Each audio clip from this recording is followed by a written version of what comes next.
கடந்த சில நாட்களுக்கு முன்பு திருப்பூர் மாவட்டம் பல்லடத்தில் ஒரே குடும்பத்தைச் சேர்ந்த 3 பேர் கொலை செய்யப்பட்ட சம்பவம் பரபரப்பை ஏற்படுத்தியது. குற்றவாளிகளை பிடிக்க 14 தனிப்படைகள் அமைத்தும் இதுவரை எந்தவித துப்பும் கிடைக்காமல் போலீசார் திணறி வருகின்றனர். இந்த நிலையில் தமிழகத்தில் கடந்த பல ஆண்டுகளுக்கு முன்பு கைவரிசை காட்டிய பவாரியா கொள்ளையர்கள் மீண்டும் தமிழகத்தில் ஊடுருவி உள்ளார்களா என்ற அச்சம் எழுந்திருக்கிறது. கடந்த 28ஆம் தேதி திருப்பூர் மாவட்டம் பல்லடம் அருகே இருக்கும் சேமலைக்கவுண்டம்பாளையத்தைச் சேர்ந்த தெய்வசிகாமணி, அவரது மனைவி அலமாத்தாள், மகன் செந்தில்குமார் ஆகியோரை மர்ம கும்பல் ஒன்று கொடூரமாக கொலை செய்தது.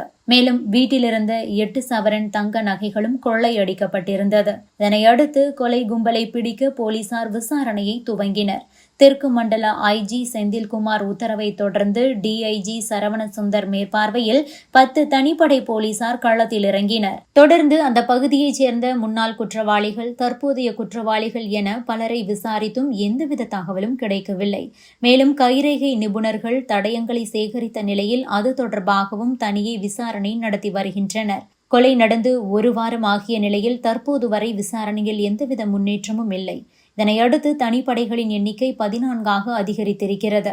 ஏற்கனவே பல்லடம் அருகே கள்ளக்கிணறு பகுதியில் இதேபோல கொலை சம்பவம் நடந்த நிலையில் தற்போது மீண்டும் அதேபோல ஒரு சம்பவம் நடந்துள்ளது போலீசாரை சிக்கலில் ஆழ்த்தியுள்ளது. இந்த நிலையில் கொலை செய்யப்பட்ட தெய்வசிகாமணி குடும்பத்தினரிடையே எந்தவித முன்விரோதமோ அல்லது பிரச்சனையோ இல்லை என தெரிய வந்திருக்கிறது. முன்னதாக 10 தனிப்படைகள் அமைக்கப்பட்டிருந்த நிலையில் விசாரணையை துரிதப்படுத்த தற்போது 14 தனிப்படைகள் அமைக்கப்பட்டிருக்கிறது.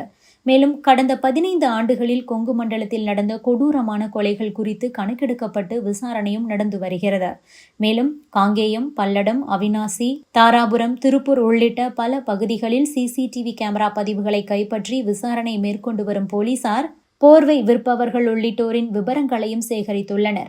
இப்படி பல கோணங்களில் விசாரணையை நடத்தி வந்தாலும் கூட குற்றவாளிகள் குறித்த எந்த ஒரு தகவலும் கிடைக்காததால் போலீசார் திணறி வருகின்றனர்.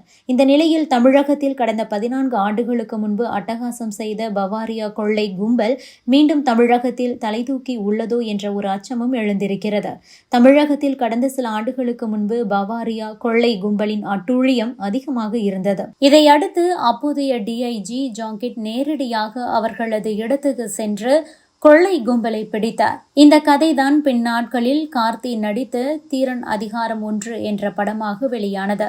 இந்த நிலையில் பல்லடத்தில் நடந்திருக்கும் கொலை சம்பவமும் பவாரியா கொலை கும்பலின் பாணியில் செய்யப்பட்டிருப்பதாக கூறப்படுகிறது.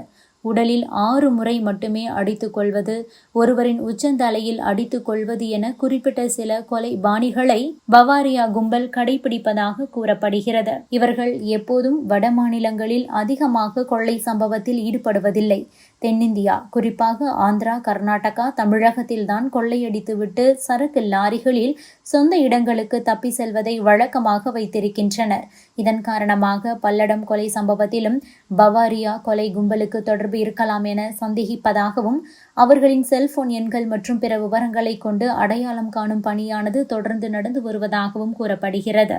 மேலும் தமிழகத்தில் ஏராளமான பிற மாநிலங்களைச் சேர்ந்த தொழிலாளர்கள் குடியேறியிருக்கும் நிலையில் தொழிலாளர்கள் என்ற போர்வையில் பவாரியா கொலை கும்பல் புகுந்திருக்கலாம் என கூறப்படுகிறது.